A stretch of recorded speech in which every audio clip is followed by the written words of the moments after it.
کہ حضرت عمر نے فرمایا لوگوں تمہیں اپنے گورنر سے کوئی شکایت تو نہیں؟ تو لوگوں نے کہا 4 شکایتیں۔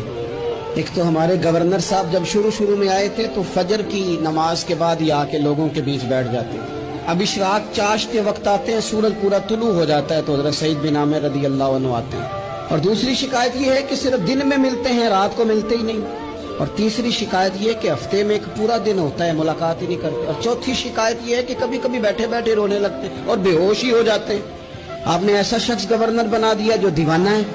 حضرت عمر نے بلا لیا، قریب بیٹھے تھے، کہا دے سوالوں کے جواب۔ گردن جھکی ہوئی ہے، عرض کرنے لگے امیر المومنین میں نے تو پہلے ہی کہا تھا میں گورنری کے قابل نہیں، میرے والا کام نہیں۔ فرمایا اب تو منصب تمہارے پاس ہے، تمہیں جواب تو دینا ہے۔ حضرت سعید بن عامر کہنے لگے حضور 4 میرے ساتھ مسئلے ہیں۔ فرمایا کون سے؟ حضرت سعید بن عامر کہنے لگے آپ سوال دہرائیں میں جواب دیتا ہوں۔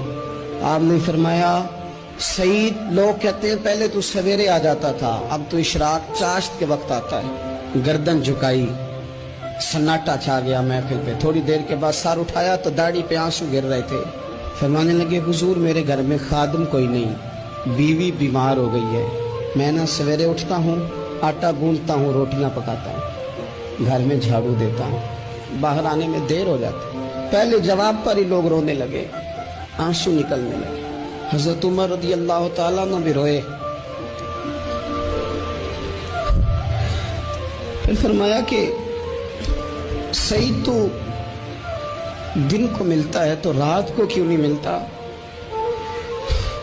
اپنی داڑھی پکڑ لی، کہنے لگے عمر ساری سفید ہو گئی ہے، اب تو لگتا ہے پھل پک گیا ہے، پتہ نہیں وہ کب مجھے کہے گا واپس آ جا۔ میں نے نا دن مخلوق کے لیے رکھا ہے، رات اپنے رب کے لیے رکھی ہوئی ہے، مجھے تکلیف نہ دی جائے۔ گورنر کی بات کر رہا ہوں۔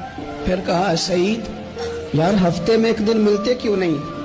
کہنے لگے عمر یہ میرے رب کے ساتھ پردہ ہے، اسے نہ کھولا جائے۔ میرا پردہ ہے نا، میں نے اپنے رب کے ساتھ اپنے پردے رکھے ہوئے ہیں۔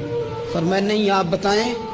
حضرت سعید بن عامر کہنے لگے غریب ہوں، ایک کی جوڑا میرے پاس ہے، میں غریب، میرے جیسے لوگ ان کے پاس درجنوں جوڑے ہیں اور اس کے باوجود ان کی زبانوں پر شکر اس طرح نہیں آتا جیسے آنا چاہیے۔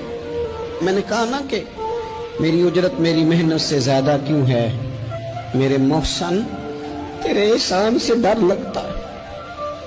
حضرت سعید بن عامر کہنے لگے ایک جوڑا ہے، ہفتے میں ایک دن دھو کے خشک ہونے کو ڈال لیتا ہوں، پھر بیوی کے کپڑے پہن کے بیٹھا رہتا ہوں۔ کس طرح گھر سے باہر نکلوں؟ میرا پردہ تھا، میں اپنی غریبیاں لوگوں کے سامنے نہیں رکھنا چاہتا، میں جانوں میرا رب جانے، میں راضی ہوں نا اس کی رضا پہ۔ اب تو حضرت عمر ہچکیاں لے کے رونے لگے، فرمانے لگے چل آخری سوال کا جواب ہی دے دے، کبھی کبھی روتے ہو تو بے ہوش ہی ہو جاتے ہو۔ حضرت سعید بن عامر پھر رونے لگے، فرمانے لگے بڑی عمر کا ہو گیا تھا جب کلمہ پڑا تھا، جب وہ پچھلے گناہ یاد آتے ہیں نا، میرے سامنے لوگوں نے حضرت حبیب بن عدی کو سزا دی تھی مکے میں، اور میں اس وقت مسلمان نہیں تھا، میں مدد نہیں کر سکتا۔ جب وہ وقت یاد آتا ہے تو برداشت سوچتا ہوں کیسے اللہ کے حضور جاؤں گا۔ دوستو دعا کرنا، یہ وطن جو داتا صاحب کا ہے، جو بابا فرید کا ہے، جو غریبوں کا ہے، کمزوروں کا ہے، مزدوروں کا ہے، اللہ اس ملک کو بھی کوئی ایسا شخص عطا فرما دے